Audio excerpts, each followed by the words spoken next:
तो हमारे ancient scriptures वगैरह में साइंस नहीं था, वेदों के नहीं अंदर। साइंस था, बिल्कुल था।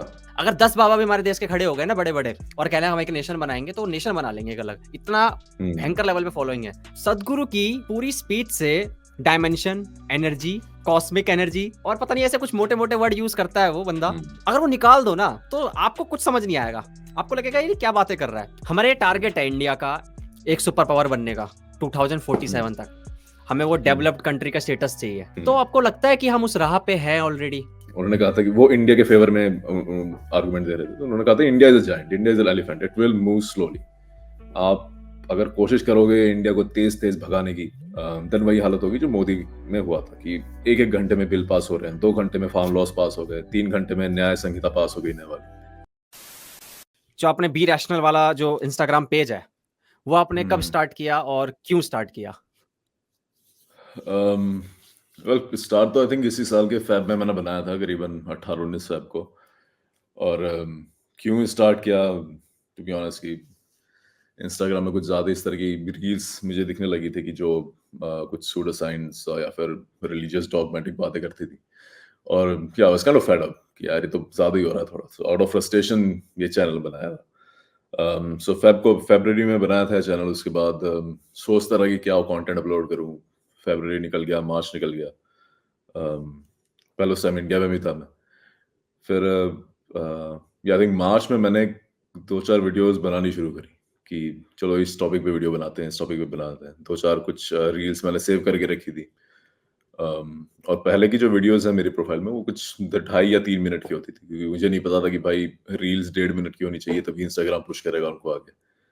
तो ये 3-4 वीडियो बना के रखी थी, 5 वीडियोस बना के रखी थी। और पूरा मार्च निकल गया, उनको तब भी अपलोड नहीं करी थी। मैं सोच रहा था कि अपलोड करूं या ना करूं, बट फिर आई थिंक 1 अप्रैल को 5 वीडियोस एक साथ अपलोड मार दी। और आई मीन उतना कुछ बहुत खराब रिस्पांस नहीं आया जैसे मैंने सोचा था कि काफी लोग गालियां देंगे। And that was the beginning of it. So एक साथ 5 वीडियो डाली, उसके एक हफ्ते बाद फिर ऑलमोस्ट 2-3 दिन में एक रील डालता गया। फिर 1 लाख कितने हो गए हैं अभी?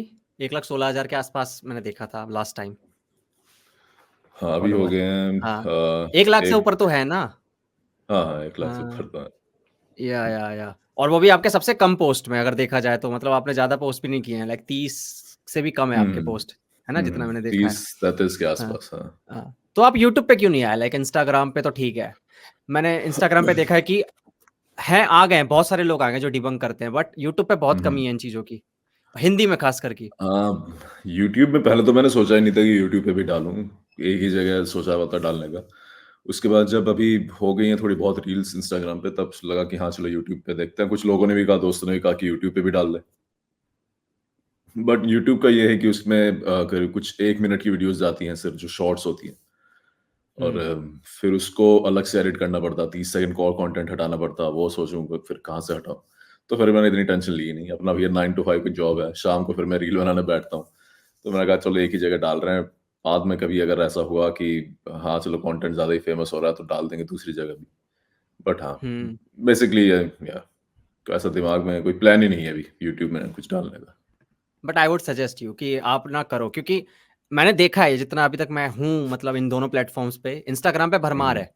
मतलब है, हम्म, हिंदी वाले बंदे आ चुके हैं, काफ़ी आ रहे हैं। लेकिन यूट्यूब पे बहुत कमी है और ख़ास करके हिंदी में। इंग्लिश में तो करते आ रहे हैं हम्म। बहुत सारे लोग। साइंस इज़ डोप करते हैं, विमो भाई भी करते साइंस इज हैं। डोप, हाँ। हाँ, हाँ, इन्हीं लॉजिकल से देखा था मैंने पहले। साइंस इज डोप, फिर विमो और ह्यूमन विद साइंस। इन लोगों का चैनल देखा था पहले, उसी से फिर मेरे को थोड़ी इंस्पिरेशन मिली कि चलो यार ये लोग भी कर रहे हैं, हमें भी कुछ करना चाहिए।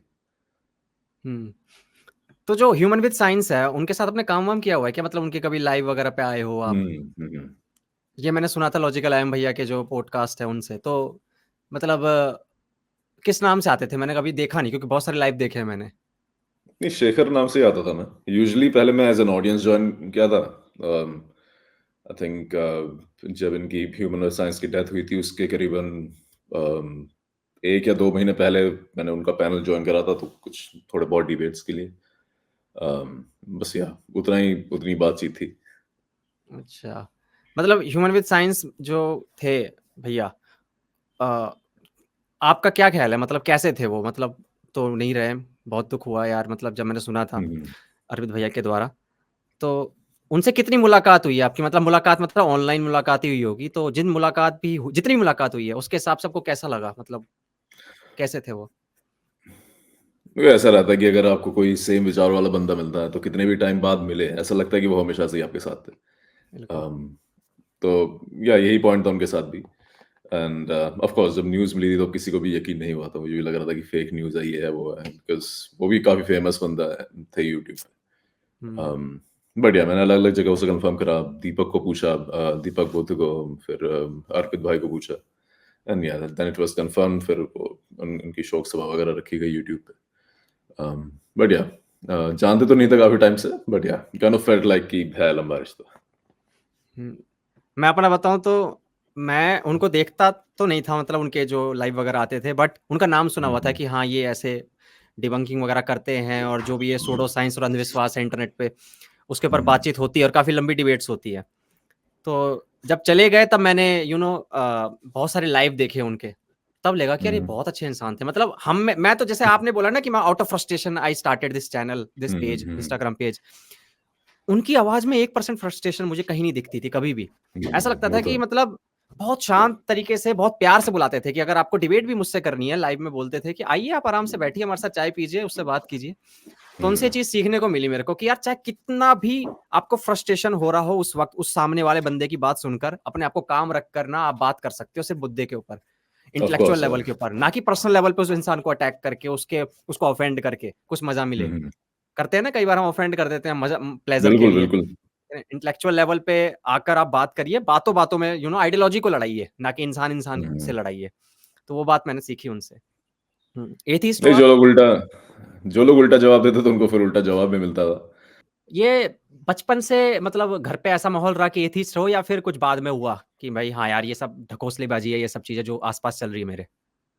नहीं, नहीं, बचपन से तो नहीं था। बचपन से आई वाज़ मतलब 6th क्लास में मेरा वो हुआ था, जनेऊ हुआ था। उसके बाद हुँ? पूरी ब्राह्मण वाली अरे! लाइफ़स्टाइल थी। भट्टाचार्य हो। अच्छा सॉरी मैंने तो सरनेम आप देखा। अच्छा, तो अच्छा। उसके बाद वो काफ़ी साल तक वही ब्राह्मण वाली लाइफ़स्टाइल थी। फिर आई थिंक वही कि कुछ किताबें पढ़ते-पढ़ते ये सब जो ढोंग-वोंग कौन-सी है वो किताब? सब दिमाग से अब याद तो नहीं है, बट थिंक कोई एक होगी तो नरेंद्र दाभोलकर की एक किताब थी, अंधविश्वास के बारे में। उसका नाम याद नहीं आ रहा। वो मैंने पढ़ी थी करीबन आई थिंक जब मैं बैचलर्स में था, उस टाइम पे कभी। उसके बाद फिर सेपियंस आई, फिर या फिर और भी काफ़ी किताबें आती गई, रिचर्ड डॉकिंस, क्रिस्टोफर हिचन्स, फिर हुँ। वही न्यू एथियस्ट वाले लोग सारे, डैन डेनेट, इनकी किताबें आती गई। फिर या भगत सिंह की वाई एम एन एथियस्ट, ये सब फिर पढ़ी, तो उनसे मैं ज़्यादा रिलेट करने लगा खुद को। अब याद तो हुँ। नहीं है कि किस टाइम पे ट्रांज़िशन हुआ था, बट या it was more of very soft transition, कि पता ही ना चले कि भाई अब आज सुबह मैं उठा रहा है and I am an atheist. Um, but I think जब तक मैंने बैचलर्स खत्म करी थी, तब by then I was kind of confirmed like या भाई ये भगवान-वगवान में तो मेरा भरोसा नहीं है फिलहाल। ओके। तो जब आपने किताबें वगैरह पढ़ी, तो आपको क्या लगा हुँ। कि रिलिजन और जो गॉड है, वो मैन मेड है या फिर कुछ उल्टा केस है? या मैन मेड, पहले तो लगता था कि नहीं-नहीं ऐसा कुछ ये है, कोई रियल में एग्ज़िस्ट, ऐसी कोई अथॉरिटी एग्ज़िस्ट करती है, जो ऊपर से सब कुछ कंट्रोल कर रहे हैं, देख रहे हैं। बट या जैसे दिमाग खुलता गया, पता लगता गया कि नहीं-नहीं this is all man made, क्योंकि आप जितना हिस्ट्री पढ़ोगे आपको पता लगेगा कि कितनी चीज़ें सिर्फ़ भगवान के लिए ही बनाई गई हैं।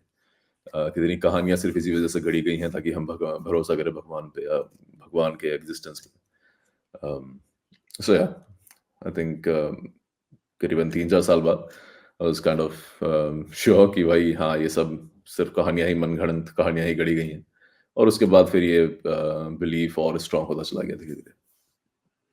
कौन-सी ऐसी चीज़ थी जो आपको रिलिजन के अंदर थोड़ी गड़बड़ लगती थी? मतलब जब आप एथिस्ट नहीं थे, लेकिन हुँ, आपका हुँ। दिमाग कहता था नहीं, नहीं यार गॉड होता होगा, ऐसा कुछ प्रॉब्लम नहीं है। कुछ प्रॉब्लम हमें नज़र आती है जैसे, जैसे मेरे को नज़र आती थी पर्सनली कि मैं सफरिंग्स देखता था इतनी, बच्चों को कैंसर हुँ, होते हुँ। हुए। तो मैं हुँ, कहता था ये हुँ। दयालु भगवान तो हो नहीं सकता, कुछ गड़बड़ है। तो आपको कुछ ऐसी चीज़ नज़र आती थी रिलिजन के अंदर, उसके स्ट्रक्चर के अंदर ऐसा कि यार कुछ तो गड़बड़ लग रही है इसके अंदर मेरे को? हाँ, बिल्कुल, आई मीन हम तो इंडिया में ही रहे हैं, तो इंडिया में तो काफ़ी चीज़ें ऐसी हैं जिनको आप ठीक कर सकते हैं। एज़ यू सेड, हाँ, सफरिंग वाइज़ या फिर और भी बहुत सारी चीज़ें। बट अगर मैं फॉर एग्जांपल नॉर्वे या स्वीडन में रह रहा होता देन आई वुड लाइक कि हाँ चलो भाई भगवान ने दुनिया बनाई है, बड़ी अच्छी दुनिया बनाई है क्योंकि सब कुछ बढ़िया काम कर रहा है। हुँ, बट इंडिया में ये सब चीजें काम नहीं करती, तो ऑब्वियसली एक सवाल आता है मन में कि यार इतनी जो हम पूजा कर रहे हैं दिन रात, ये सब कहाँ जा रही है सब prayers. Hmm. And that was a big reason कि हाँ भाई, अगर आप कह रहे हो भगवान है तो कहाँ है ये सब? देखो आसपास तो ऑलमोस्ट हर चीज खराब। आप रोड पे निकलो, रोड पे आपके एक्सीडेंट होने के बहुत चांसेस हैं, कितनी सफरिंग है ऑल ओवर द वर्ल्ड। और हाँ, जो नेता हैं वो करप्शन कर रहे हैं, कोई ठीक से कुछ चीजें काम कर नहीं रही हैं, तो हो क्या रहा है in the end of the end of the day? देश जो है, ये सब दुनिया जो है वो चला कौन रहा है?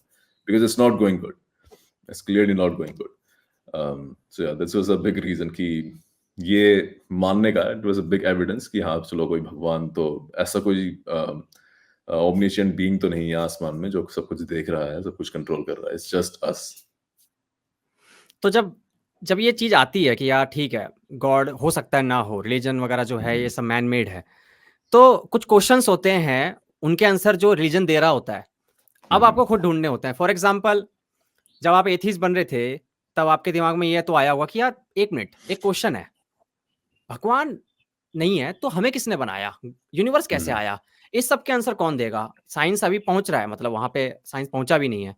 तो ये क्वेश्चन्स में मैं गॉड को ना रखूँ तो किसको रखूँ? ये सवाल नहीं आया आपके दिमाग में? ये बिल्कुल आता था ऑब्वियसली। पहले जब आई थिंक मैं जब 10th 11th में था, तब इंटरनेट उतना कॉमन नहीं था। हमारे पास डायल अप मॉडेम्स होते थे, फिर स्कूल से घर आते थे, कनेक्ट करते थे, फिर इंटरनेट चलता था। तो उस वक़्त जो हमारे दिमाग में सवाल आते थे, उनके ऐसे फ्रीक्वेंट जवाब नहीं मिलते थे, जैसा आज हमने गूगल कर लिया और मिलके 10-15 हुँ। आर्टिकल आपने पढ़ लिया फटाफट। तो गूगल पहले तो मत जो लोग बोलो वो यार, गूगल तो मत बोलो, गूगल में बहुत कुछ खराब है। नहीं, नहीं, मैं कह रहा हूँ कि 10-15 आर्टिकल पढ़ने पड़ते हैं आपको किसी भी चीज़ को एक वेरीफ़ाई करने के लिए। हुँ, पहले ऐसा कुछ नहीं था। पहले आपके दिमाग में कोई सवाल आया, या तो आपने उस टॉपिक पे किताब पढ़ी होगी, या फिर सामने वाले इंसान ने जो कह दिया आपने वो मान लिया। हुँ। तो जब इंटरनेट थोड़ा फैला, उसके बाद ये पता लगा कि हाँ भाई, कितनी सारी नॉलेज है दुनिया में जिसके बारे में हमें कुछ भी नहीं पता। So this fact also kind of makes you humble कि हाँ, चलो अब पढ़ना शुरू करते हैं, अलग-अलग चीज़ों के बारे में जानना शुरू करते हैं।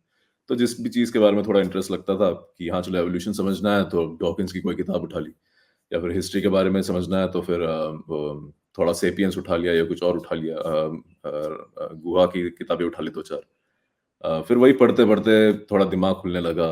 ये आइडिया आने लगा कि हाँ भाई, बहुत सारी चीज़ें हैं, हमें नहीं पता काफ़ी कुछ चीज़ें। और वही जितना पढ़ते जाएँगे उतनी ज़्यादा इन्फॉर्मेशन मिलती जाएगी। और इसी से क्यूरियोसिटी दिमाग में आई कि हाँ, चलो अब इस बार इस चीज़ के बारे में भी समझता हूँ कुछ, कुछ इसके बारे में भी पढ़ता हूँ। और फिर वही more ज़्यादा किताबें आती गईं, ज़्यादा दिमाग खुलता गया। मतलब आपने उस गैप के अंदर गॉड को फिट नहीं किया, आपने बोला मैं क्यूरियस रह सकता हूँ। हो सकता है आंसर ना मिले मुझे इस जन्म में हुँ, कभी भी, हो सकता है जो साइंटिस्ट वगैरह जो ढूँढ भी रहे हैं उनको भी शायद आंसर ना मिले। पर मैं उस हुँ। गैप के अंदर गॉड को नहीं डालूँगा, क्योंकि ये तो भागना हुआ रिस्पॉन्सिबिलिटी हाँ, से। और क्या, और क्या, सही बात है। आई मीन ये तो एक ईज़ी वे आउट हो गया कि हाँ, चलो समझ में नहीं आ रही, गॉड ने कर दिया। जितना एटलीस्ट पता है उतना उतना जानने की कोशिश करें, उतना बिकॉज़ जितना हमें ऑलरेडी पता है, that is also very fascinating। जिन-जिन चीज़ों के जवाब अभी इंसानों के पास हैं, और उसके अलावा जिनके जवाब नहीं है, we have to accept the fact that हाँ भाई, हमारे लाइफ़ टाइम में तो उनके जवाब शायद ना मिले। और मुझे उतना बुरा नहीं लगता क्योंकि मैं उतनी कोई साइंटिफिक कम्युनिटी से जुड़ा हुआ नहीं हूँ। जो लोग एक्चुअल में साइंटिस्ट हैं, उनको आई थिंक ज़्यादा बुरा लगता होगा बिकॉज़ वो ऑलरेडी इतनी मेहनत कर रहे हैं, फिर भी there is a high chance कि उनको अपनी लाइफ टाइम में काफ़ी सवालों के जवाब ना मिले। सो या मुझे उतना कोई बुरा तो नहीं लगता है। आई एम ऑलरेडी ग्रेटफुल कि हाँ, चलो एटलीस्ट इतने सारे सवालों के जवाब तो मिल चुके हैं हमें। हुँ, हुँ। अभी आपने साइंटिस्ट की बात करी ना, तो ये बहुत ज़्यादा आर्गुमेंट देखने को मिलता है कि यार न्यूटन हो गए, चार्ल्स हुँ। डार्विन शायद थोड़े से विश्वास करते थे भगवान में। कुछ बहुत सारे नहीं, नहीं, साइंटिस्ट नहीं। थे। चार्ल्स डार्विन नहीं डार्विन करते थे ना? बाद में आई पलट डोंट गए थिंक थे शायद। डार्विन कर दो, हाँ, हाँ। एट द बाद में एंड पलट ऑफ गए हिज़ थे वो। लाइफ, एट हाँ, द हाँ, एंड ऑफ हाँ, हिज़ हाँ, life he was totally switched almost. हाँ। तो ऐसे बहुत सारे साइंटिस्ट रहे हैं और रामानुजन की बात भी की जाती है जो इंडियन मैथमेटिशियन थे, जिन्होंने अपना हुँ, क्रेडिट ही मतलब गॉड को दे दिया था कि हुँ, उन्होंने ही मुझे ये या दिया है वही। पावर। तो लोग आके आर्गुमेंट यही सिंपल बोलते हैं, यार तेरे को क्या दिक्कत है? तेरे तू ज़्यादा इंटेलिजेंट है क्या? वो साइंटिस्ट मुझे होकर भी कह रहा है कि गॉड एक्सिस्ट कर सकता है, तो तू हुँ। तू किस खेत की मूली है? ये आर्गुमेंट उनकी तरफ से आता है। हाँ, मुझे तो ऑब्वियसली कोई दिक्कत नहीं है, आप रिलीजियस रहिए, कोई दिक्कत नहीं है इसमें। प्रॉब्लम वो है, मैं अपनी वीडियो में कभी भी ये नहीं बोलता कि आप you should not be religious, वो आपका पर्सनल मैटर है। मेरे जितने भी वीडियोज़ हैं, मैं मेरा सिर्फ ये पॉइंट रहता है कि आप रिलीजियस डॉगमास या फिर फंडामेंटलिज्म इन सब के चक्कर में ना पड़ें। That's all. And I am sure कि कोई भी साइंटिस्ट इन सब में नहीं पड़ता आज के टाइम पे। अगर आप न्यूटन का एग्जांपल लें कि भाई न्यूटन रिलीजियस था, तुम क्यों नहीं हो रिलीजियस, तो न्यूटन तो ऐसी काफी चीजें मानता था जो आज के टाइम में हम बेवकूफी समझते हैं। फॉर एग्जांपल उसको बाइबल में जीसस के वो एग्जिस्टेंस के प्रूफ ढूंढ रहा था, एल्केमी में मानता था किसी भी मैटर को कन्वर्ट कर देगा किसी भी दूसरे मैटर में। तो ये इन सब चीजों को आज तक हम नहीं मानते, always always I mean obviously बेवकूफी समझते हैं इन सबको। बट एक क्रिएट कर दिया गया है, हाँ भाई न्यूटन भी भगवान में मानता था। उसको अगर आप एक्सप्लेन करने जाओगे कि न्यूटन किन किन चीजों में मानता था, तब आप शायद थोड़ा हिचकिचाओ ये बोलने के लिए कि हाँ भाई न्यूटन भगवान में मानता था, तो आप क्यों नहीं मानते।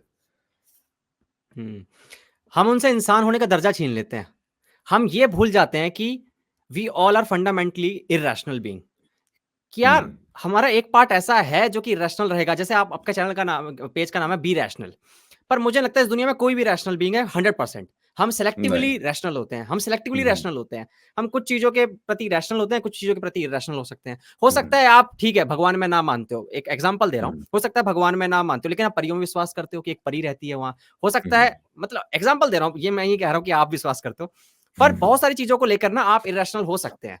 तो बिल्कुल। साइंटिस्ट वगैरह भी जो है वो भी कुछ क्वेश्चंस के आंसर ढूंढ रहे थे। हो सकता है उनका एक पर्सनल बिलीफ हो, जैसे अभी इसरो के साइंटिस्ट की बात की जा रही थी, जब उन्होंने चंद्रयान वगैरह को भेजा था, तो इसरो के साइंटिस्ट वगैरह प्रे वगैरह कर रहे थे। उनका पर्सनल मैटर, जैसे आपने बोला, वो कर सकते हैं, उनकी मर्जी है। उनकी कैलकुलेशन पे क्या असर पड़ा इससे? कुछ नहीं पड़ा।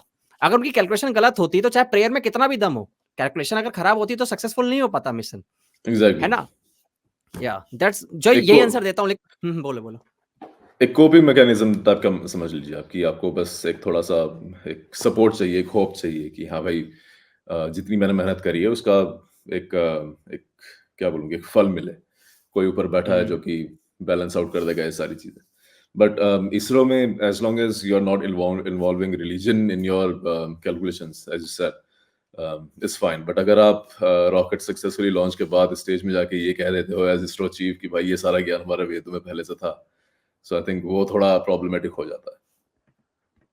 तो हमारे एंशिएंट स्क्रिप्चर्स वगैरह में साइंस नहीं था, वेदों के नहीं, अंदर? साइंस था, बिल्कुल था।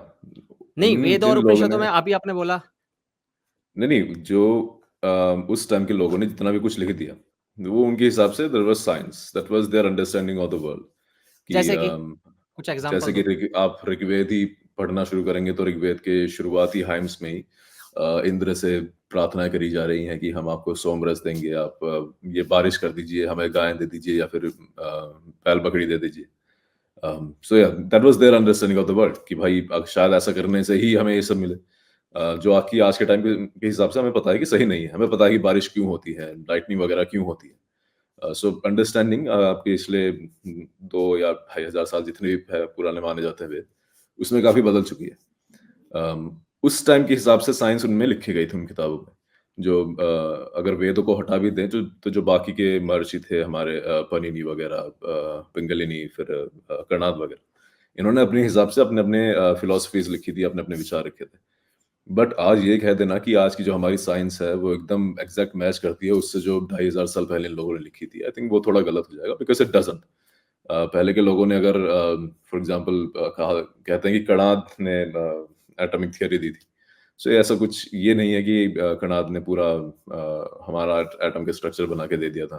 इट वाज़ अ फिलॉसफी कि भाई चीज़ें बहुत छोटी-छोटी चीज़ों से मिलकर बनती हैं, जो कि कणाद भी कहा ने भी कहा था, जो ग्रीक एस्ट्रोनॉमर्स ने भी कहा था, ऑलमोस्ट सेम टाइम पीरियड में, बिकॉज़ इन्फॉर्मेशन शेयर होती थी ट्रेड के साथ।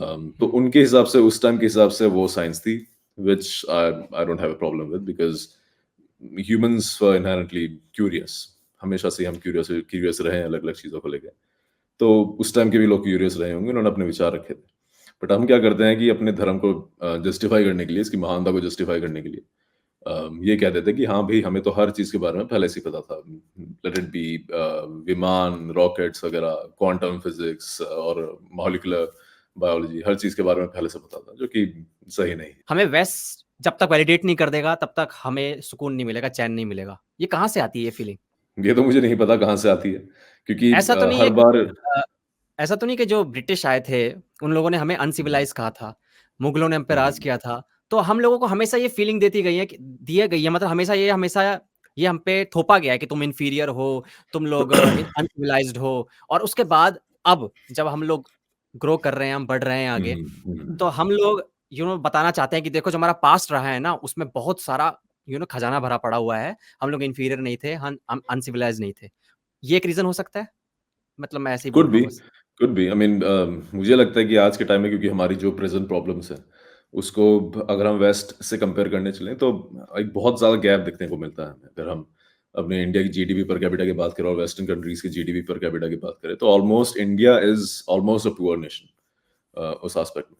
हम नाइजीरिया वगैरह के बराबर में आता है जीडीपी पर किससे कैपिटा कम के हिसाब किस से। किससे कंपेयर किया आपने? यूएस से? हाँ, वेस्टर्न कंट्रीज़ कोई भी उठा लो आप। तो हम उनसे बहुत पीछे हैं जीडीपी पर कैपिटा में। तो आई थिंक ये काइंड ऑफ खुद को अच्छा फ़ील कराने वाली बात है कि नहीं, हम तो पहले तो हमारे पास बहुत कुछ था, वो तो अंग्रेज़ आ गए, उससे पहले मुगल आ गए, जिन्होंने हमसे सारा ज्ञान छीन लिया और अपने पास ले गए और इस वज़ह से हमारी आज ये हालत है। हम ये नहीं देखते कि भैया आज की क्या क्या प्रॉब्लम्स हैं, उनको हम सॉल्व करने चले, हम पास्ट में चले जाते हैं कि नहीं पहले तो हम बड़े अच्छे थे, वो तो ये लोग आए, इन्होंने हम पे राज करा, तो हम फाइनली अब ये हालत है हमारी, हमारे पास उतना ज्ञान नहीं है, हमारे पास उतना पैसा नहीं है। तो आई थिंक ये खुद को क्या बोलें बेहतर अच्छा फ़ील कराने वाली बात होती है, उसके अलावा और कुछ नहीं। नहीं, आपको नहीं लगता कि हमने देखो, जब ये कहा भी जाता है कि जब ग्रीक में फिलॉसफी रची जा रही थी, तब यहाँ पे बुद्ध और जैन ने अपनी फिलॉसफी दे दी थी 6th सेंचुरी बीसी हुँ, के अंदर-अंदर। हुँ, हमने हमारे वेद उपनिषद लिखे जा चुके थे। तो हमने हुँ, कंट्रीब्यूशन में मतलब टेक्स्ट और स्क्रिप्चर्स की बात करूँ तो भरमार थी यहाँ पे। आप नालंदा हुँ, यूनिवर्सिटी की बात सुनते हैं, वहाँ पे किताबों का एकदम भंडार था।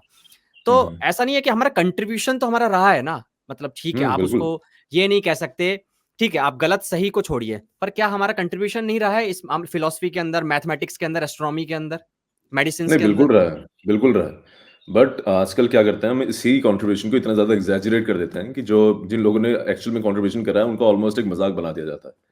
अगर आप एस्ट्रोनॉमी या मैथमेटिक्स की बात करेंगे तो ऑब्वियसली पिंगलिनी, पनिनी, आर्यभट्टा, फिर ब्रह्मगुप्त, इन लोगों ने अपने टाइम के हिसाब से बहुत ही ज़बरदस्त काम किया। यहाँ तक कि जब अल-बिरूनी आया तो उन्होंने बहुत तारीफ़ करी थी आर्यभट्टा की। बल्कि ये भी कहा था कि भाई आर्यभट्टा तो जो रिलीजियस डॉगमास थे उस टाइम के इंडिया में, उसके अगेंस्ट जाके उन्होंने अपनी थियरीज़ दी थी। जो कि आर्यभट्टा के जो शिष्य तो नहीं कहूँगा, बट आर्यभट्टा से जो इंस्पायर थे ब्रह्मगुप्त, आर्यभट्टा के करीबन 100-200 साल बाद। उन्होंने खुद को रेस्ट्रिक्ट कर लिया था कि अब मुझे ऑलमोस्ट जो प्रेवलेंट रिलीजियस डॉगमास हैं या फंडामेंटलिज्म है, उसके साथ अपनी थियरीज़ को रखना है। ये अल-बिरूनी ने ब्रह्मगुप्त और आर्यभट्ट के लिए कहा था। तो ऑब्वियसली हमारे मैथमेटिशियंस और एस्ट्रोनॉमर्स तो ग्रीक जो भी उनके वेस्टर्न काउंटर पार्ट थे, या तो उनके बराबर थे या तो उनसे आगे थे, कई मायनों में। बट आज हम इनकी अचीवमेंट्स को बहुत ज़्यादा एक्ज़ैजरेट कर देते हैं कि नहीं, इनके तो भाई हर चीज़ के बारे में ज्ञान था और हर चीज़ की नॉलेज इन्होंने पहले से दे दी थी। ऐसा नहीं था। अ, बहुत चीज़ों के बारे में उनको नॉलेज थी और बहुत चीज़ों के बारे में उनको नॉलेज नहीं थी। जैसे आज कह देते हैं कि हमारे पास हीलियोसेंट्रिसिज्म का जो मॉडल दिया था हमें बाद में कोपर्निकस ने, वो पहले से था, ऐसा नहीं था। हमें ये इतना तो आइडिया था कि हाँ भाई पृथ्वी गोल है, जैसे कि ग्रीक्स को भी था, इंडियंस को भी था और चाइनीज़ को भी था।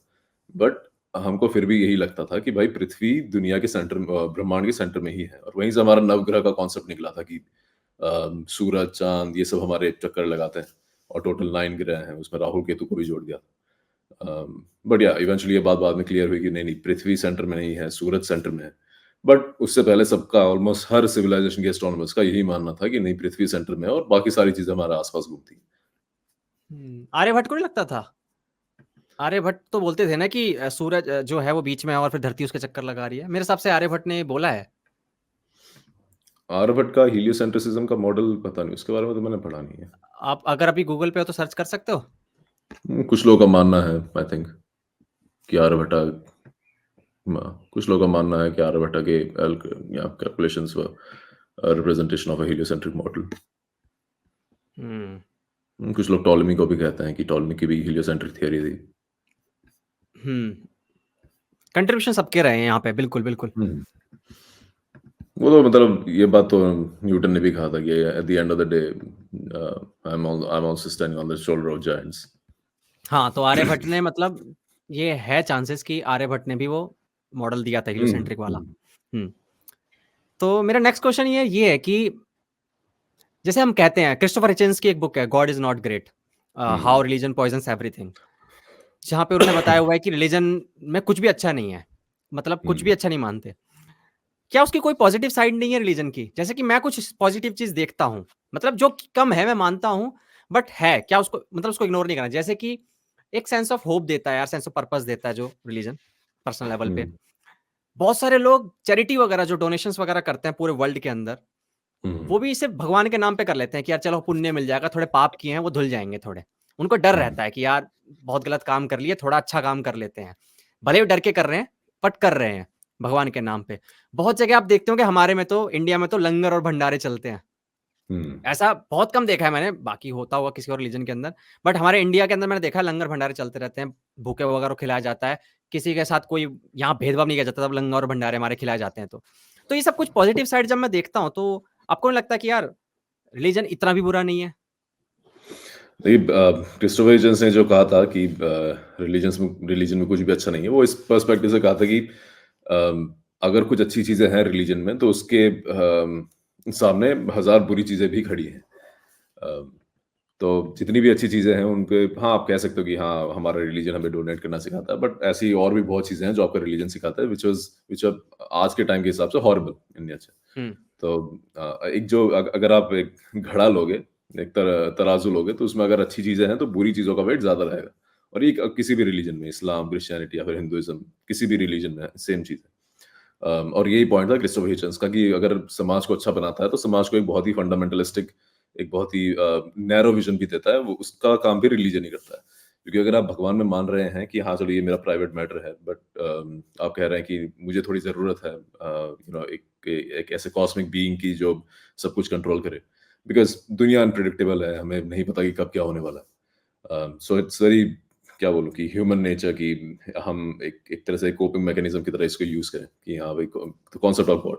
बट क्योंकि हम भगवान को उस समय याद करते हैं जब हम थोड़े वल्नरेबल होते हैं। अ, तो जब कोई इस चीज़ के अगेंस्ट बोलना शुरू करता है so we kind of take it personal in a way. थोड़ा कनेक्शन हमारा ज़्यादा स्ट्रॉन्ग हो जाता है इन सब चीज़ों से। And I think this is something that makes religion थोड़ा dangerous if you are not very careful with it. और सेम चीज़ होती है जितने भी बाबा वगैरह आते हैं, जो भी लोग in the need of help बाबाओं के पास जाते हैं, वो थोड़े वल्नरेबल होते हैं। और हुँ। जैसे ही उनको लगता है कि हाँ भाई बाबा ने मेरी प्रॉब्लम सॉल्व कर दी, तो ज़्यादा ही एक बहुत ही इमोशनल स्ट्रॉन्ग बॉन्ड क्रिएट कर लेते हैं उस बाबा के साथ। तो मैं जब भी उस बाबा को कुछ उल्टा बोलता हूँ, these people tend to get very emotional about it and entitle feel sometimes so I करते हैं लर्न। वो। हाँ, एंटाइटल बिल्कुल। फ़ील करते हैं कि भाई मैं बचाऊँगा इसको अब, हाँ। हाँ, जब जैसे कि हमने देखा था राम रहीम के टाइम पे जब उसको जेल हुई थी हुँ। और उस टाइम कितने राइट्स हो गए थे Haryana, Punjab even UP west में। तो सेम चीज़ रिलीजन के साथ होती है। मुझे ये सो बताओ इस कि जब ये बाबा के पास हम लोग जाते हैं, आप दोनों हुँ, हम तो मैं आप और मैं तो नहीं गए, फिर भी हमारी हुँ, ज़िंदगी अच्छी चल रही है, मतलब एट लीस्ट हुँ, सही चल रही है, मतलब फाइनेंशियली की बात भी नहीं कर रहा हूँ। सॉल्यूशंस वगैरह हम निकाल लेते हैं अपनी लाइफ़ के, इतना कॉमन सेंस हमारे अंदर रहता है। हुँ, तो ये जो लोग बाबा के पास जा रहे हैं और सीरियसली बाबा के पास बहुत लोग जा रहे हैं, आज भी आप सब्सक्राइबर उठा के देखेंगे उनके, मतलब करोड़ों में हुँ। जा रहे हैं सब्सक्राइबर काफ़ी वगैरह। काफ़ी है। हुँ, काफ़ी और बिल्कुल वो एक नेशन खड़ा कर ले, मैं तो ये बोलता हूँ, एक पूरी देश खड़ी कर सकता है अगर सारे बाबा बिल्कुल, मिलके आए बिल्कुल। ना, अगर 10 बाबा भी हमारे देश के खड़े हो गए ना बड़े-बड़े और कह रहे हैं हम एक नेशन बनाएँगे, तो नेशन बना लेंगे एक अलग, इतना हुँ, भयंकर लेवल पे फॉलोइंग है। हुँ। तो जो लोग ऐसे बाबा को फॉलो करते हैं, उनकी कॉमन सेंस कहाँ चली जाती है? क्या वो पता सिंपल भी नहीं है सोच सकते? बोलिए, बोलिए, बोलिए। एक एक कॉमन सेंस तो ऑब्वियसली हमें दूर से ऐसा लगता है कि हाँ, चलो इनके अंदर तो कुछ भी कॉमन सेंस नहीं है, क्यों ही जा रहे हैं लोग बाबा के पास। बट एक पर्सपेक्टिव मुझे ये भी लगता है कि आई एम एटलीस्ट मैं अगर अपनी बात करूँ तो I am in a very privileged position to make that judgement. ऐसे भी काफ़ी केसेस होते हैं जब ये जो लोग बाबा के पास जाते हैं, वो ऐसे काफ़ी केसेस में ऐसे लोग होते हैं जिनकी प्रॉब्लम्स किसी ने नहीं सुनी। ये आई मीन आइडियली सरकार को सुननी चाहिए थी, सरकार को उनकी प्रॉब्लम्स के सॉल्यूशन देने चाहिए थे, बट ऐसा नहीं हुआ और उनकी मदद उस टाइम पे करी इन बाबाओं ने। और ये अगेन एक केस स्टडी मान लो आप डेरा सच्चा सौदा की, राम रहीम के केस में। जो पूरा डेरा सच्चा सौदा है, वो खड़ा ही इस चीज़ पे हुआ था कि जितने भी लोग हैं जिनकी कोई मदद करने वाला नहीं है। क्योंकि सरकार इंडिया में तो ये तो फैक्ट है, एक नोन फैक्ट है कि हर जगह नहीं पहुँच पाती, इतना बड़ा है देश। अ, तो इन लोगों की मदद उस टाइम ये डेरा सच्चा सौदा जैसे ऑर्गनाइज़ेशंस ने करी थी। और उसी से लोगों की बॉन्डिंग बननी शुरू हुई कि चलो कोई तो है जो हमारी मदद कर रहा है। और वहीं से फिर एक ब्लाइंड फेथ निकल के आया उस ऑर्गनाइज़ेशन के लिए। तो हम हुँ, अगर हम बाहर से देखें, बाहर से हम कह सकते हैं हाँ, कि भई ये क्यों मदद कर रहे हैं इनकी, क्यों सपोर्ट कर रहे हैं लोग राम रहीम को। बट अगर हम उसी चीज़ को थोड़ा और उसके डेप्थ में से जाएंगे तब समझ में आएगा कि हाँ, क्योंकि इसलिए ये लोग सपोर्ट कर रहे हैं, बिकॉज अगर आप 10 15 20 साल पीछे जाओगे तो डेरा सच्चा सौदा ने इन लोगों के लिए काम करा है, और इतना काम करा है कि भाई कोई भी किसी का क्या ही बोलूं, एक अंधभक्त टाइप का बन जाए। मुझे लगता है ये लोग बाबा वगैरह जो है ना फादर फिगर की तरह आते हैं। बिल्कुल। और जैसे कि मैंने देखा है कि ज़्यादातर बाबा के पास कैसे लोग पहुँचते हैं आजकल, जिनको बहुत ज़्यादा ऐसी बीमारी है जिनका इलाज उनको वो नहीं करा पा रहे हैं किसी हॉस्पिटल के अंदर, क्योंकि बहुत ज़्यादा महँगी सुविधा मिलती है। या फिर ऐसी भी प्रॉब्लम है जैसे फाइनेंशियल प्रॉब्लम है, बिज़नेस की प्रॉब्लम है। ये प्रॉब्लम गवर्नमेंट थोड़ा ना सॉल्व कर पाएगी यार। अगर आपका बिज़नेस ये अच्छा तो नहीं चल रहा तो गवर्नमेंट हम्म आपकी सॉल्व नहीं कर पाएगी। आपकी ऐसी बहुत सारी प्रॉब्लम है जो कोई भी नहीं सॉल्व कर सकता आपके अलावा। हम्म फिर भी ऐसे लोगों के पास ये जाते हैं, ऐसे बाबा और गुरु के पास, और हम्म ये सुनते हैं ऐसी कहानियाँ कि ऐसे पास्ट में बाबा रहे हैं जिन्होंने लोगों को धोखा दिया है। फिर भी उनके हम्म दिमाग में ये आइडिया क्यों नहीं आता कि ये बाबा भी तो धोखा दे सकता है यार? आई थिंक होप एक बहुत ही बड़ी चीज़ है, और ये ऑलमोस्ट इन सारी जितनी भी आपकी रैशनल थिंकिंग है इसको थोड़ा ओवरकम कर जाती है। डिपेंड्स कि आप कितने डेस्परेट हो उस सिचुएशन में, और यूजुअली जो लोग बाबा के पास जाते हैं वो या बहुत ही ज़्यादा डेस्परेट रहते हैं। एक क्या बोलूँ कि एक फाइनल सॉल्यूशन की तरह जाते हैं कि भाई या तो सिर्फ ये बाबा ही हैं जो कुछ कर पाएंगे, वरना हमारा कुछ हो नहीं सकता, क्योंकि बाकी जितने भी इंस्टीट्यूशंस थे उन सब ने हाथ खड़े कर दिए। अगर मेरे को कोई मेडिकल बीमारी है तो जितने भी हॉस्पिटल्स थे उन सब ने हाथ खड़े कर दिए कि आप कुछ नहीं हो सकता।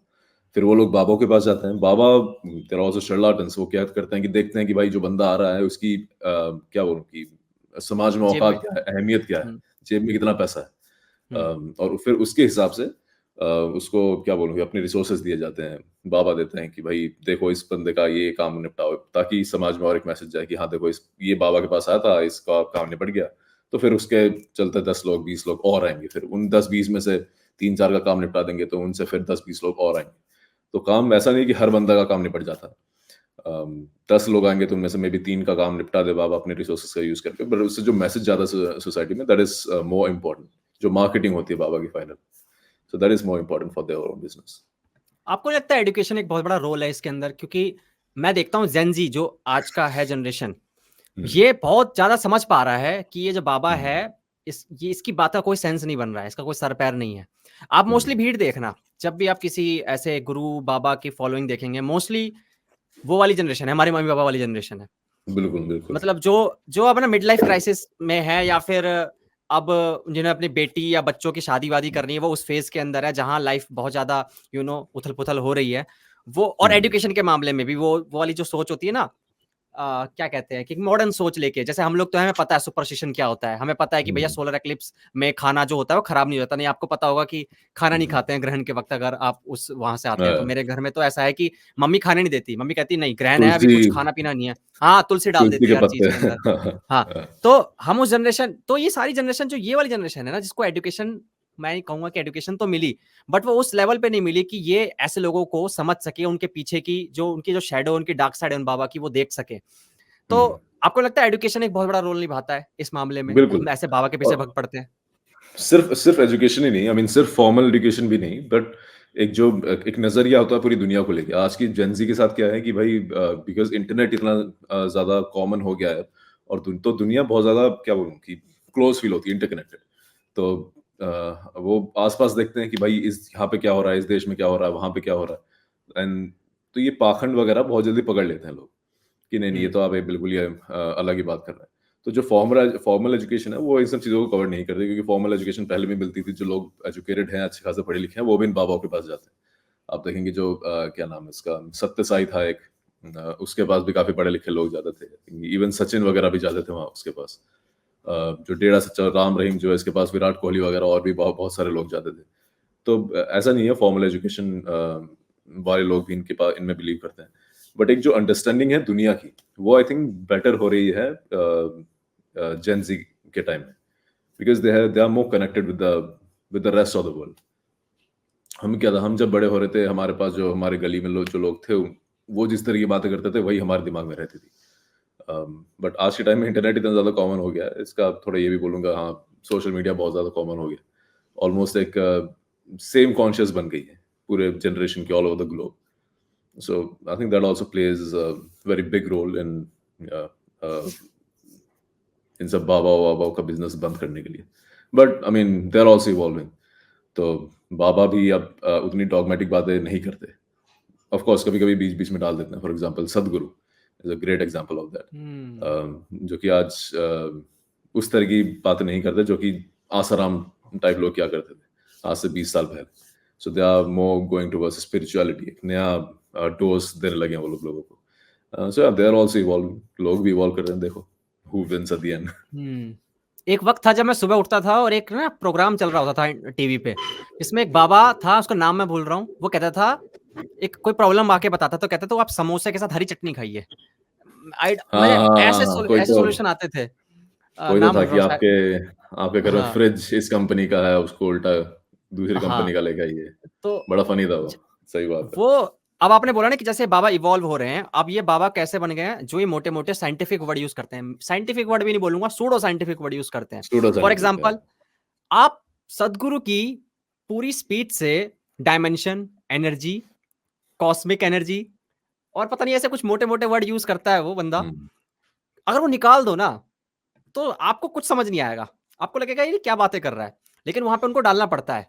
बंदे हैं उनके फॉलोअर्स वगैरह जो उनको सुन रहे हैं, उनके पास हुँ, इतना वक़्त ही नहीं होता इसको प्रोसेस करने का कि ये जो बोला गया है, ये कोई एविडेंस भी मौजूद है कि नहीं? हुँ, ये सर-पैर के बिना सर-पैर की बात हो रही है। अभी आपने बोला था फॉर्मल एजुकेशन की बात बोली थी, कि फॉर्मल एजुकेशन उसमें कोई रोल निभा नहीं सकता।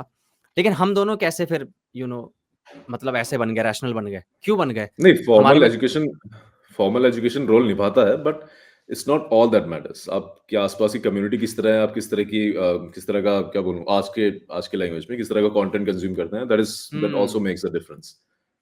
बिल्कुल। इन्फॉर्मेशन हमें जो फॉर्मल एजुकेशन मिली थी, उसके बावजूद we were religious. But in मेरे हुँ, केस में मैंने जो एजुकेशन मुझे मिल रही थी, उससे हटकर जब मैंने कुछ अलग-अलग चीज़ें पढ़नी शुरू करी, that eventually made me question my beliefs. Hmm. क्योंकि हमने अपनी पढ़ाई में फिज़िक्स में पढ़ा है लॉज़ ऑफ नेचर को, लॉज़ ऑफ फिज़िक्स को पढ़ा है। हुँ, और हम जब देखते हैं कि यार कुछ ऐसे नियम हैं नेचर के अंदर जो तोड़े नहीं जा सकते और ये बाबा हुँ। वगैरह तोड़ रहे हैं। ये कैसे पॉसिबल है? और ये फेमस भी नहीं हुआ, इसको नोबेल प्राइज़ भी नहीं मिला अभी तक। ये सीधा-सा हाँ, क्वेश्चन आना वही चाहिए। एग्ज़ैक्टली। सीधा आज क्वेश्चन आना चाहिए कि जितने भी क्लेम्स कर रहे हैं कि भाई हम ये कर देंगे, वो कर देंगे, उनको बोला कि यार सोशल मीडिया पे क्लेम करके क्या होगा? आप जाइए, आप अपना पेपर लिखिए, उसको पब्लिश करिए किसी बढ़िया इज़्ज़त वाले जर्नल में और फिर नोबेल प्राइज़ उठाइए, because whatever you are claiming is fantastic. At least सुनने में तो भाई बहुत ही ज़बरदस्त चीज़ लग रही है। एंड देन वही कार्ल सेगन वाली बात की, extraordinary claims require claims records extraordinary evidence. Evidence. So yeah hmm, prove करिए अपनी बात को, नोबेल प्राइज़ उठाइए, देश का भी नाम होगा, आपका भी नाम होगा, क्यों नहीं? बिल्कुल। एक बाबा हैं जो कि नाम नहीं लूँगा नहीं तो गालियाँ बहुत पड़ती हैं यार। फ्यूचर बता देते हैं वो। फ्यूचर बता देते हैं कि कुछ हादसा होने वाला हुँ। है तो बता देंगे। तो मेरा ये कहना था कि यार स्टॉक मार्केट में आना भाई, हाँ, स्टॉक एग्ज़ैक्टली मार्केट वही में तो। आ। तू लोग दबा के कहते हैं पैसे कमा, कि अपने लिए यूज़ हाँ, मत कर, अपने लिए यूज़ मत कर, अपने भक्तों को दे दे, उनकी उनकी परेशानी मिटा दो। एग्ज़ैक्टली गज़ब! देश को दो यार, देश को बहुत ज़रूरत है पैसे की।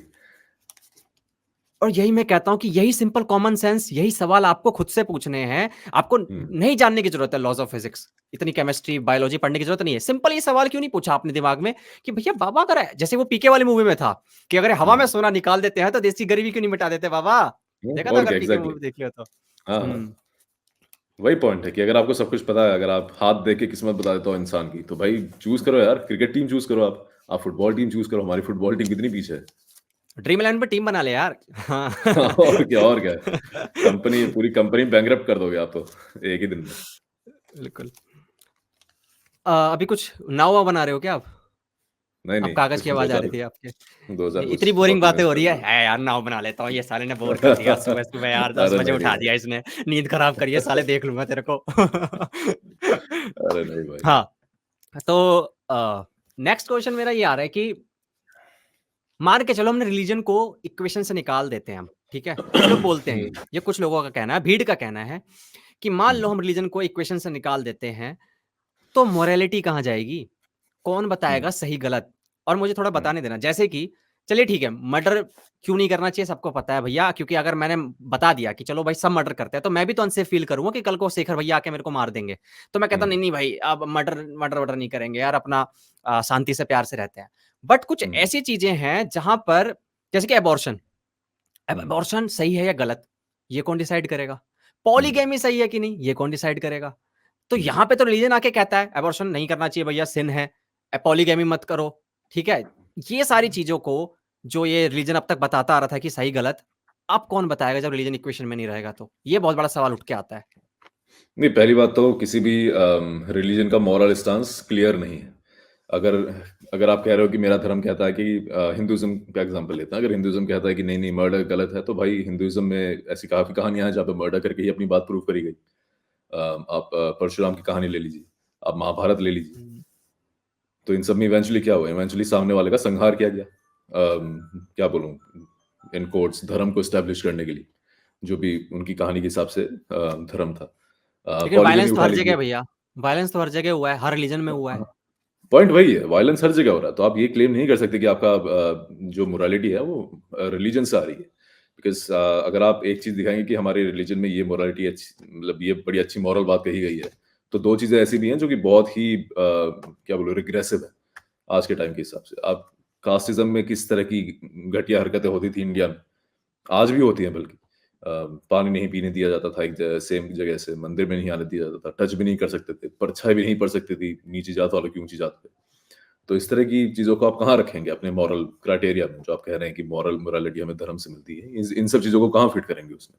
और सेम चीज इस्लाम में होती है, सेम चीजें आप बाइबल में होती है, बल्कि उसमें आप देखिए कि औरतों के साथ किस तरह का व्यवहार किया जाता था, उनको प्रॉपर्टी समझा जाता था। बाप को यह हक था कि वो अपनी बेटी को किसी को भी दे दे in return of some items, कि भाई भेड़ बकरी के बदले में। मिसोजिनी हर जगह है, हर मिसोजिनी भी हर जगह, हर रिलीजन के जगह, अंदर। हर रिलीजन में। तो यू कैन नॉट क्लेम कि भाई मोरालिटी रिलीजन से मिलती है।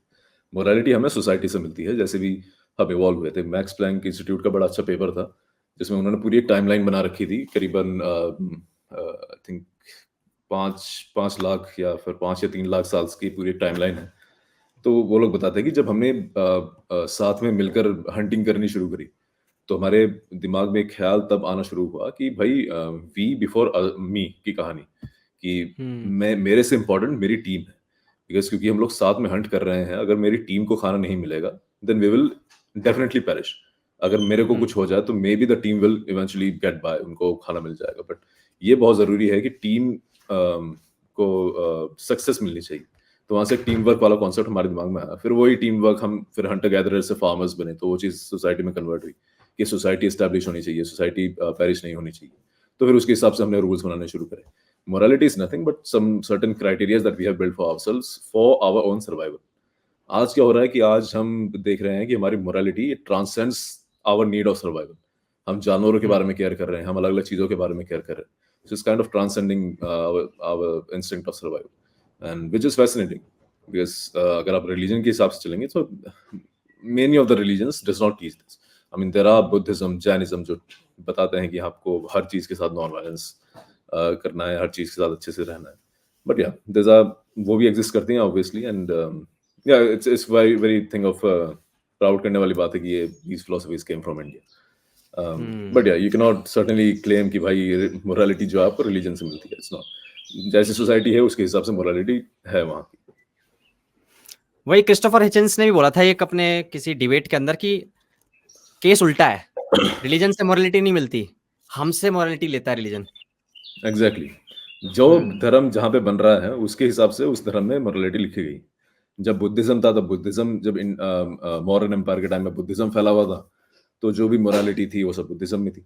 उसने क्या नाम है, उन्होंने पाणिनि ने लिखा है कि जो बुद्धिस्ट और ब्राह्मण थे, क्योंकि उस टाइम हिंदुइज्म तो नहीं था, ब्राह्मणिज्म वर्ड यूज होता था, वैदिक कल्चर, तो ये लोग आपस में सांप और नेवले की तरह लड़ते थे, बिकॉज इनका वर्ल्ड व्यू एकदम डिफरेंट था। तो दोनों की सेट ऑफ मोरालिटी, दोनों की सेट ऑफ वैल्यूज एकदम डिफरेंट थी।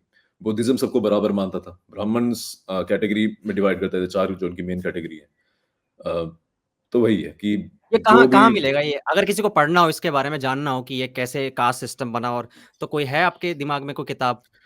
अम, एक तो मुझे इंडिया की जो एक शॉर्ट हिस्ट्री के बारे में आपको अगर कोई भी किताब पढ़नी हो, तो उसके लिए आप वो उठा लीजिए, आर्गुमेंटेटिव इंडिया। बहुत अच्छी किताब है, अमर्त्य सेन की। ऑथेंटिक सोर्स है पक्का, ऑथेंटिक है? हाँ हाँ बिल्कुल यार। क्योंकि ना देखिए अम, देखिए मैंने क्यों बोला, क्योंकि बहुत सारी हिस्ट्री ना वेस्ट वाले जो राइटर हैं उन्होंने वो लिख के गए हैं ताकि हम्म हमारे इंडिया को मतलब डिफेम कर सके या हमारी छवि खराब कर सके। तो मुझे ना हम्म वेस्ट के ऑथर पे हल्का-सा डाउट रहता है। तो मैं चाहता हूँ कि हुँ, जो भी सोर्स अगर हम उठाएँ, अगर मुझे अपने बारे में, अपने घर के बारे में जानना है, तो मैं चाहता हूँ कि मेरे घर का कोई बंदा मुझे बताए कि क्या हो रहा था उस वक़्त। हुँ। तो ऐसा कोई है सोर्स, ऑथेंटिक सोर्स? हाँ, आई मीन अमर्त्य सेन की जो भी किताबें हैं, दैट आर प्रीटी ऑथेंटिक क्योंकि उन्होंने कब लिखी थी? आई थिंक 2004 में उन्होंने किताब लिखी थी, 4 या 5 में, जब बीजेपी की सरकार गिरी थी और कांग्रेस की सरकार आई थी। तब उन्होंने किताब लिखी थी और या अगर ऐसा कुछ गलत होता तो आई थिंक अभी तक एक एक आइडिया होता कि अमर्त्य सेन की किताब में ये चीज़ गलत है। Which is not the case. उनको काफ़ी लोग गालियाँ देते हैं बिकॉज़ उन्होंने अपनी किताब में जो हिंदुत्व आइडियोलॉजी है, इसकी बहुत ऑलमोस्ट धज्जियाँ उड़ाई हैं। तो उनको कई लोग को उनके से उनसे परेशानी है बट हाँ, nobody could debunk him at least जो भी उन्होंने अपनी किताब हुँ, में लिखा है। उसके बाद एक बड़ी अच्छी सीरीज़ मैंने अभी रिसेंटली देखी थी द वायर में इंडियंस करके एक पूरी सीरीज़ है। निमित अरोड़ा है, उन्होंने एक I mean although he is a self claimed historian hmm, उन्होंने पूरी करीबन 10 एक साल की रिसर्च है उनकी, उन्होंने अलग-अलग लोगों की किताबें पढ़ी हैं। तो बहुत ही एक बैलेंस्ड व्यू है उनका इंडियन हिस्ट्री को लेके। किस वेस्टर्न बंदे ने क्या बात कही है और उस बात को कहने के लिए जो वेस्टर्न बंदा है, उसके दिमाग में क्या प्रीकंसेप्शंस रहे होंगे या फिर क्या चीज़ उसने सही कही है, क्या चीज़ उसने गलत कही है। इन सब चीज़ों को के बारे में उन्होंने बताया। तो आई थिंक हर एपिसोड कुछ 20 मिनट का है। सो दैट इज़ अभी अगर आपको कुछ फटाफट कुछ थोड़ा बहुत नॉलेज लेनी है तो वो that series is really good. उसके अलावा और कौन-सी किताब है? अगर आप बहुत ही हिस्ट्री में जाएँगे तो वैसे कोई एक वैसी किताब नहीं आ रही मेरे दिमाग में जिसमें ऑलमोस्ट हर चीज़ के बारे में हो। आप क्या कर सकते हैं कि आपके सामने जैसे किसी ने कोई क्लेम करा या फिर आपने कोई वीडियो देखी, तो तुरंत आप सर्च कर लें। इंटरनेट आर्काइव में हर चीज़ की हर किताब पड़ी हुई है आपकी वेदों से लेके पाणिनि पंगलिनी इन सब की किताबें हैं, आर्यभट्ट की किताबें, आर्यभट्टिया वगैरह सब कुछ किताबें इंटरनेट आर्काइव्स में हैं। तो आप वहाँ जाके फटाफट सर्च कर सकते हैं। थोड़ा टाइम लगता है वो एग्ज़ैक्ट टेक्स्ट ढूँढने में because the search engine is not that good in archives but अगर आपको पता करना है तो इतना टाइम तो देना पड़ेगा। हमारा ये हुँ, टारगेट है इंडिया का एक सुपर पावर बनने का हुँ, 2047 तक। हमें वो हुँ, डेवलप्ड कंट्री का स्टेटस चाहिए। हुँ, तो आपको लगता है कि हम उस राह पे हैं ऑलरेडी? क्योंकि मैं अ, जितने लोगों को सुनता हूँ, मिनिस्टर्स वगैरह को, खास हुँ, करके एक जितने भी हैं मिनिस्टर, मैं नाम किसी का नहीं लूँगा, बट उनको सुन के ऐसा लगता है they are very confident about that कि हम हुँ। पहुँच रहे हैं, in terms of GDP, in terms of economy, ठीक है? तो आपको क्या लगता है, आपके क्या ओपिनियन है इसमें? आई मीन सिर्फ़ नंबर्स की बात करें तो हमारी जीडीपी पर कैपिटा अभी के कुछ आई थिंक $2600-2700 के आसपास है। अगर आपको डेवलप्ड बनना है तो यही नंबर आपको 40,000 के एक बार आसपास प्लीज़ चाहिए। कन्फर्म क ए एक बार कन्फर्म कर सकते हो ये गूगल सर्च करके? प्लीज़ कर, क्योंकि मैं कोई भी डिटेल गलत नहीं देना चाहता अपने ऑडियंस को। हुँ, हुँ, मैं अंडरस्टैंड। आईएमएफ की वेबसाइट पे ही, तो फिलहाल तो 2024 तक हाँ, 2600 2,65,000 इंडिया और या बांग्लादेश की कंटिन्यू। ऑलमोस्ट ऑलमोस्ट बराबर है फिलहाल। और यही अगर आपको डेवलप्ड कंट्रीज़ की चाहिए तो उनका नंबर करीबन 40,000 के आसपास है। वो भी मैं देख लेता हूँ एक बार फॉर एग्ज़ाम्पल यूएस की बात कर लेते हैं। ओह! 40 भी नहीं, इनका तो 76 है। सो आई मीन नंबर्स आपके सामने हैं कि हुँ। अगर आप 2047 तक मतलब 25 साल ले लेते हैं। 25 साल च 23-25 साल तक आपको डेवलप्ड बनना है, तो क्या ये नंबर अचीवेबल है? तो मुझे नहीं आपको लगता आपको है क्या कमी बिकॉज़ लगती है? नहीं, कमी कमी बताओ ना कि क्या किया जा सकता है और क्या करना चाहिए जो कि नहीं हो रहा है? देखिए हम अर्बन जब हम देखते हैं अपने शहर में जब हम रहते हैं, हमें लगता है कि अरे भाई काफ़ी चीज़ें सही हैं। है ना? हम बन सकते हैं सुपर पावर, क्यों नहीं बन सकते? क्योंकि हमारे पास हर चीज़ है। हमारे पास एक ऐप है जिससे खाना आ जाता है तुरंत, हमारे पास स्कूल्स हैं। मेरे यहाँ गली में जितने भी लोग हैं उनमें से हर सबके बच्चे बढ़िया स्कूल में जाते हैं। बट पॉइंट ये है इंडिया शहरों में नहीं बसता, इंडिया गाँव में बसता है। हमें थोड़ा ज़ूम आउट करना पड़ेगा। हमें थोड़ा शहर से निकल के आस-पास देखना पड़ेगा कि आस-पास क्या हालत है। और फिर आपको समझ में आएगा कि प्रॉब्लम कहाँ है। प्रॉब्लम यही है कि जब तक आप रूरल डेवलपमेंट नहीं करेंगे, तब तक कुछ नहीं बदलने वाला। आप शहरों को बढ़ाते रहिए बट शहर कितने ही हैं हमारे पास, गिनती के ही हैं, जो कि मतलब बहुत ही बड़े शहर हैं जिनसे कि जहाँ पे बहुत ही एक मजबूत अर्बन क्राउड रहता है। बट वही है आज़ादी के बाद से अभी तक इंडिया जो मेन है वो गाँव में ही बसता है। तो जब तक आप रूरल चीज़ को स्ट्रॉन्ग नहीं करेंगे, रूरल इकोनॉमी को स्ट्रॉन्ग नहीं करेंगे, तब तक कुछ होने वाला है नहीं। उसके कैसे लिए होगी एक स्ट्रॉन्ग? गाँव गाँव के लिए ओ क्या करना चाहिए? लाइक बिजली, रोड, ये तो पहुँच ही रही है, मैं देख रहा हूँ। हुँ, और क्या, वो किस तो बारे में बात करें? कैसे स्ट्रॉन्ग? आई थिंक एक जो अभी रीसेंट फार्म लॉज़ वाला डिस्कशन था, कि फार्म लॉज को वापस लिया जाए जो पंजाब और हरियाणा और यूपी वेस्ट के किसान आंदोलन कर रहे थे। तो आई think that was really good movement क्योंकि उनकी डिमांड थी कि भाई हमें एमएसपी मिले। काफी लोगों का आर्गुमेंट था कि अरे एमएसपी दे देंगे तो सरकार के पास इतना पैसा 10 लाख करोड़ 15 लाख करोड़ सरकार का चला जाएगा। पहली बात तो दिस इज फेक क्लेम। करीबन 2.5 लाख के आसपास का फर्क पड़ता सरकार को। और पॉइंट ये है अगर सरकार इनसे अनाज लेती तो वो अनाज सरकार आगे भी बेचती। तो ऐसा तो नहीं है कि 2.5 लाख करोड़ फ्री में दे दिए किसानों को। और एमएसपी का जो पूरा टोटल मसला था इज नॉट लाइक कि सरकार ही सारा सामान खरीदेगी किसानों से। सरकार अगर एक एमएसपी सेट कर दे तो एटलीस्ट बिजनेसमैन फिर किसी भी किसान को हरास नहीं कर पाएगा फाइनेंशियली। एटलीस्ट उनके पास एक बैकअप रहेगा कि हाँ भाई अगर तुम्हें लेना है तो ले, वरना सरकार तो ले ही रही है मेरे से इतनी ये राशन जो है सरकार तो ले ही रही। एंड इवेंचुअली बिजनेसमैन ही लेते हैं उनसे ज्यादा। हाँ, इनका ओवरऑल देश पे इम्पैक्ट पड़ सकता था कि भाई चीजें मे भी थोड़ी महंगी हो जाए, बट आप जो पैसा दे रहे हैं वो सीधा जा रहा है रूरल इकोनॉमी को स्ट्रॉन्ग करने में। जो किसान है उसका हाथ मजबूत होगा, उसको अपने फसल का सही रेट मिलेगा और वहीं से आपकी रूरल इकोनॉमी स्ट्रॉन्ग होती जाएगी। और जैसे जैसे वो इकोनॉमी स्ट्रॉन्ग होगी उस वैसे वैसे देश भी आगे बढ़ता जाएगा। सो इट वाज, मुझे तो लगता है कि जैसे MSP would be great step. But I mean देखो, आई एम नॉट एन मतलब इकोनॉमिस्ट इन दैट एस्पेक्ट। वैसे एक बात तो बोलूंगा कि रोड के मामले में ना हम काफी आगे बढ़ चुके हैं। मैं ये देखा हूँ कि नितिन गडकरी जो हैं, जिन्होंने जो ट्रांसपोर्ट मिनिस्टर हैं, उन्होंने बहुत अच्छा काम किया है। मैं जितना देखता हूँ, क्योंकि अभी तो आप बाहर हो ना, मतलब अभी तो पता नहीं आप कब तक इंडिया में आए हो, बट मैंने देखा ना मैं तो मैंने कहा यार ज्यादातर टाइम इंडिया में रहता हूँ। अच्छा मतलब अभी लोकेशन रिवील करने की जरूरत नहीं है, बट जहां मैं, क्योंकि मैं ऐसी जगह रहता हूँ जहां मैं देखता आया हूँ कि हाँ यार कुछ तो ऐसा हुआ है जो कि मैंने मतलब फील नहीं किया कि यार इस लेवल पे इस स्पीड से रोड बनती है, इंफ्रास्ट्रक्चर डेवलप हो रहा है। उस मामले में उसको मैं प्लस पॉइंट देना चाहूंगा। बाकी देखा जाएगा यार, मुझे अभी गालियां पड़ने वाली है इस बात को कहने के लिए बिल्कुल भी। बिल्कुल। आई मीन मैं कॉलेज में पढ़ता था तो हमारा आरडीसी कॉलेज है एक एनसीआर में। तो उसके सामने से जब मैं कॉलेज में था तो सिर्फ एक रोड जाती थी, अपना जीटी रोड कहते थे उसका, NH-58। और आज वहाँ पे वो ईस्टर्न पेरिफेरल वे बना हुआ है। तो उसको देख के ही लगता है कि समथिंग, मतलब बहुत ही अलग ही चीज बना रखी है, बहुत ही तगड़ा रोड स्ट्रक्चर बना है। And yes, I mean Gadkari को उसके लिए प्रेजेस मिलने चाहिए ऑब्वियसली।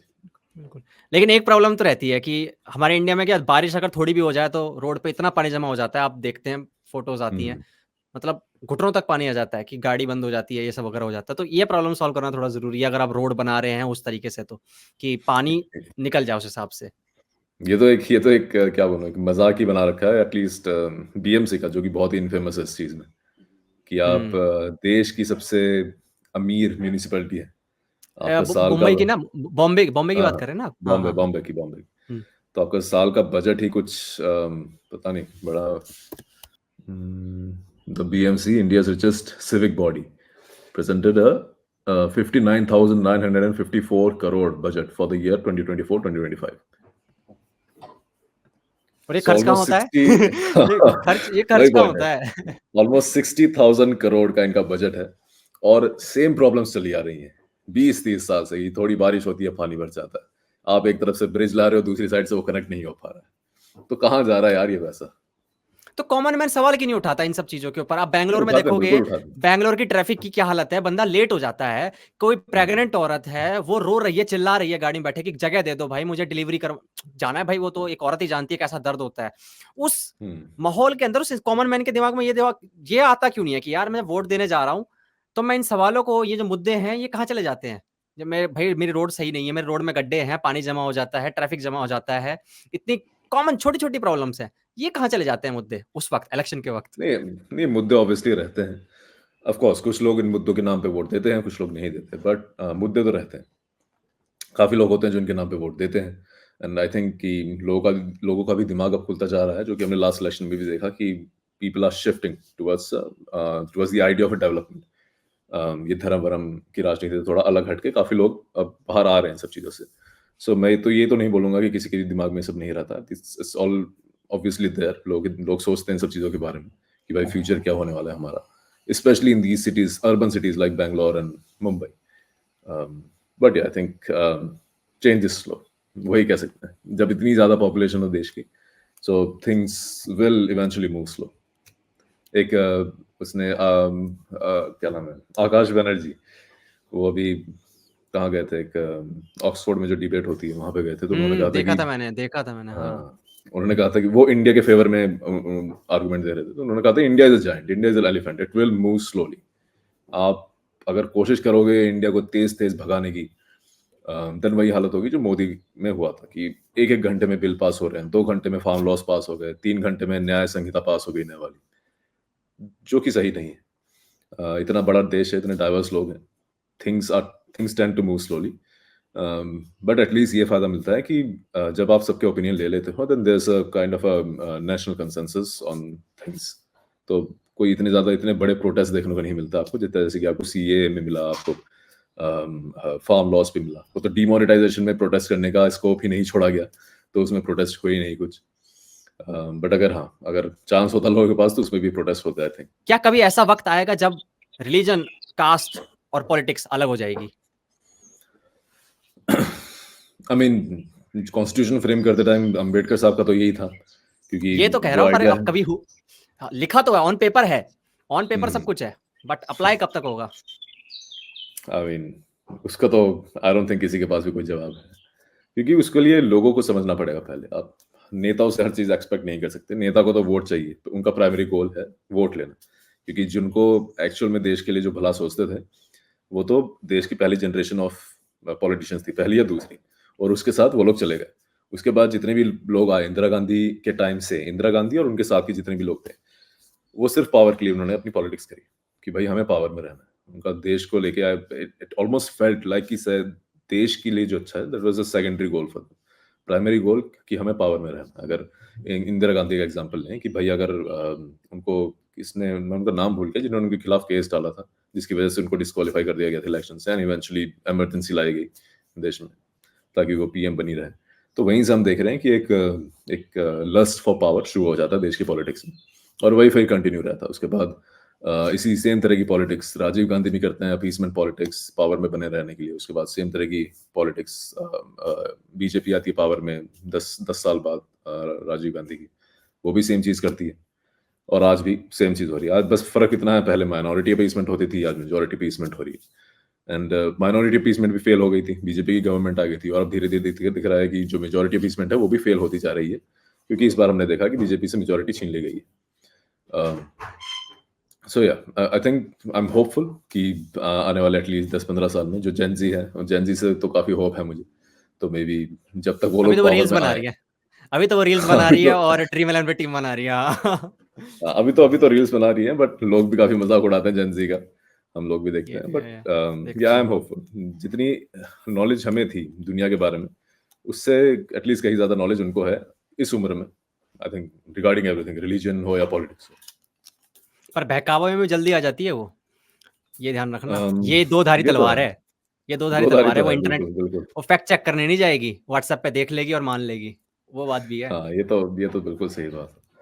हम्म। बट अब देखते हैं कहाँ जाएंगे। All we can do is stay hopeful, और या फिर आप पॉलिटिक्स में उतरो, अपनी पॉलिटिक्स बनाओ, अपना खुद का क्राउड बनाओ, अपना खुद का विजन रखो लोगों के सामने। कुछ कहना चाहोगे एंड में ऑडियंस को? नहीं, कुछ तो नहीं, मैं बस अपने जो मेरा विचार है वही रख दूंगा कि भाई डॉगमा फंडामेंटलिज्म के चक्कर में ना पड़े। सिंस रिलीजन पे बात थी, तो वही, अगर आप रिलीजियस हैं तो it's your private matter, stay private, keep it private, and be practical when you deal with the real world, that's all. और जल्दी जल्दी यूट्यूब पे आओ, मैं तो ये आपको बोलना चाहूंगा कि यूट्यूब पे आओ, और यूट्यूब पे आके ज्ञान यहाँ भी बिखेरो, क्योंकि इंस्टाग्राम की ऑडियंस ना बहुत अलग है।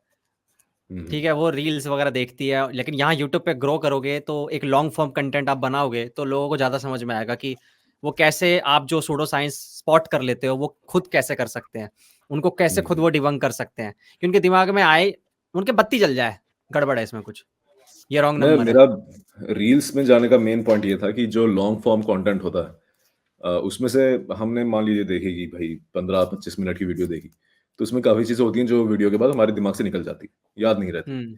कुछ कुछ चीजें होती हैं 1.5-2 मिनट की जो हमें हमेशा याद रहेगी। इंस्टाग्राम पे वीडियो बनाने का रीजन ये था कि एक अगर आप पर्टिकुलर क्लेम को उठा के उसको डिबंक करेंगे, तो वो चीज लोगों के दिमाग में रहेगी, क्योंकि आप सिर्फ एक चीज के बारे में बात कर रहे हैं, जो एक पर्टिकुलर क्लेम करा जा रहा है, उस चीज को आप डिबंक कर रहे हैं, तो वो चीज लोगों के दिमाग में रहती है। So I think that creates more impact. But of course this is a really good point कि लोगों को ये बताना कि चीज़ों को डिबंक कैसे करें।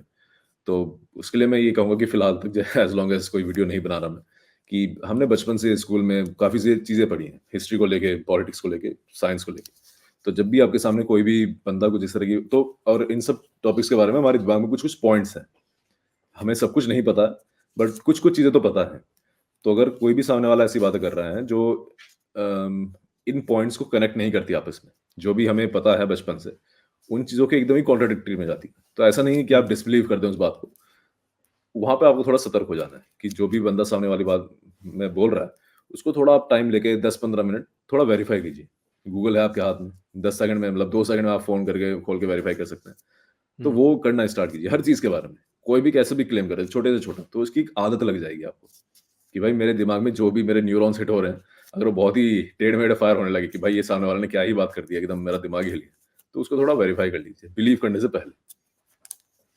हुँ। कार्ल तो सेगन ने इसके ऊपर एक बहुत अच्छी बात बोली थी अपनी बुक के अंदर, the demon hmm, haunted world में, कि ना 2 खिड़कियाँ रखो अपने दिमाग के उसमें। 2 हुँ, खिड़कियाँ 2 खिड़कियाँ नहीं सॉरी 1 ही खिड़की।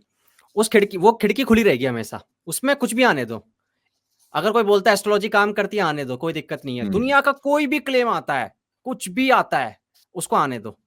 और उसके बाद जब वो अंदर आ जाए तो खिड़की बंद करो और उसके बाद एक लेंस लो, स्क्रूटनाइज़ करो अच्छे से, उसको फैक्ट चेक हुँ, करो, बहुत बढ़िया तरीके से। स्केप्टिकल माइंड ऑन कर लो, ओपन माइंड बंद रख दो, वो खिड़की एग्ज़ैक्टली। बंद कर दो, अब स्केप्टिकल माइंड ऑन कर लो और हुँ, स्क्रूटनाइज़ करके उसको चेक करो। अच्छा लगता है, रख लो, फैक्ट चेक पे नहीं उतरता, उन्होंने अपनी एक बैलूनी डिटेक्शन किट की बात की थी कि ये एक किट दी थी उन्होंने एक्चुअली में पूरी 10-11 पॉइंट। आप पढ़ना अगर आपने नहीं हुँ, पढ़ी है तो। तो उस किट में उन्होंने 10-11 पॉइंट बताए थे कि 11 पॉइंट पे अगर ये खड़ी उतरी, इस 11 चीज़ को चेक उसने फाइनलाइज़ कर दिया मतलब पार कर लिया, तो उस मुद्दे उस बात में, उस थ्योरी में जो भी बात बोली जा रही है, क्लेम में कुछ दम होगा। वरना फिर उसको साइड रख दो, इग्नोर कर दो कि हाँ भाई ठीक है, बिल्कुल। अभी तक। हुँ, लोग क्या करते हैं कि लोगों ने कुछ सुना, वो उनको अच्छा लगा और उन्होंने मान लिया कि हाँ, फिर तो कन्फर्मेशन देखना ये बायस। हाँ, कन्फर्मेशन बायस पे खेल गया ये मेरे दिमाग को बड़ा अच्छी लगी ये बात न्यूरॉन्स हिट हो गए मेरे, तो बस मैंने मान लिया बात। हुँ, बट वही पॉइंट है कि हमारे पास अभी इतने रिसोर्सेज़ हैं, हाथ में मोबाइल डिवाइसेज़ हैं, फ़ास्ट फ़ास्ट इंटरनेट है, तो कुछ हुँ। ज़्यादा टाइम लगता नहीं। 5-10 मिनट की बात है, थोड़ा वेरीफ़ाई कर लीजिए, उसके बाद बिलीव करिए। आप ही के लिए फ़ायदेमंद रहेगा। ठीक है, 1 मिनट रुको, 1 मिनट रुको। अभी कहीं जाना मत, कहीं आप चले जाओ, मैं एंड रिकॉर्डिंग कर दूँ। एकदम से बीच में से काटेंगे क्या हम?